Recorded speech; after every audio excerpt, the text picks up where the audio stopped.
एक ट्वीट और पाकिस्तान की पोल खुल गई। पाकिस्तान के प्रधानमंत्री शहबाज शरीफ के एक पोस्ट ने अब ये सवाल खड़ा कर दिया है कि क्या पाकिस्तान की सरकार खुद फैसले लेती है या सिर्फ स्क्रिप्ट पढ़ती है।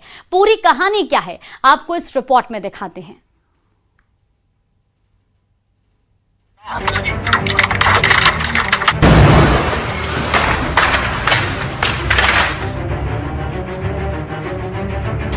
क्या पाकिस्तान की विदेश नीति रिमोट कंट्रोल से ऑपरेट हो रही है?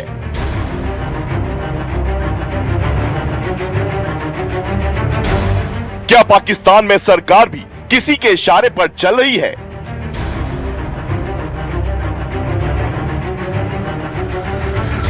एक ट्वीट से बाहर आया पाकिस्तान में चल रहा द ग्रेट पपेट शो।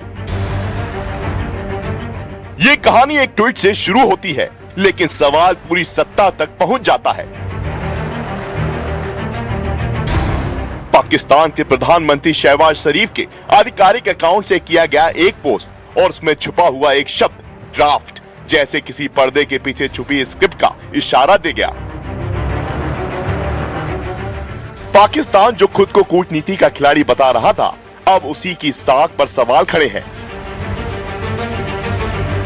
क्या यह सिर्फ एक तकनीकी गलती थी या फिर वो झलक जिसने दिखा दिया कि फैसले कहीं और लिखे जाते हैं और पढ़े कहीं और जाते हैं। ये ट्वीट जैसे ही पोस्ट हुआ, रीट्वीट की बाढ़ आ गई और फिर शुरू हुआ सवालों का तूफान।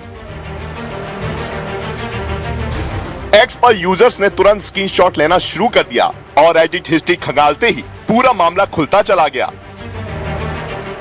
शहबाज शरीफ के इस पोस्ट को लेकर लोग पूछने लगे, क्या यह संदेश असल में उनका ही था या फिर फॉरवर्ड किया गया।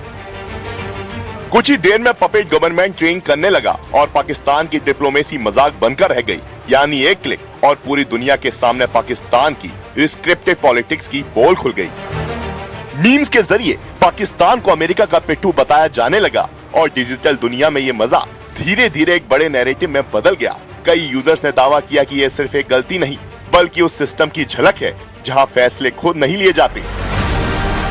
यही नहीं, ड्राफ्ट में पीएम को पाकिस्तान पीएम यानी किसी तीसरे व्यक्ति की तरह संबोधित किया गया। जानकार बताते हैं कि कोई भी व्यक्ति अपने खुद के नोट्स में अपना पद इस तरह नहीं लिखता। यही बात पूरे विवाद का सबसे बड़ा आधार बन गई। अब चर्चा सिर्फ एक ट्वीट की नहीं रही बल्कि पाकिस्तान की नीति निर्माण प्रक्रिया पर आ गई।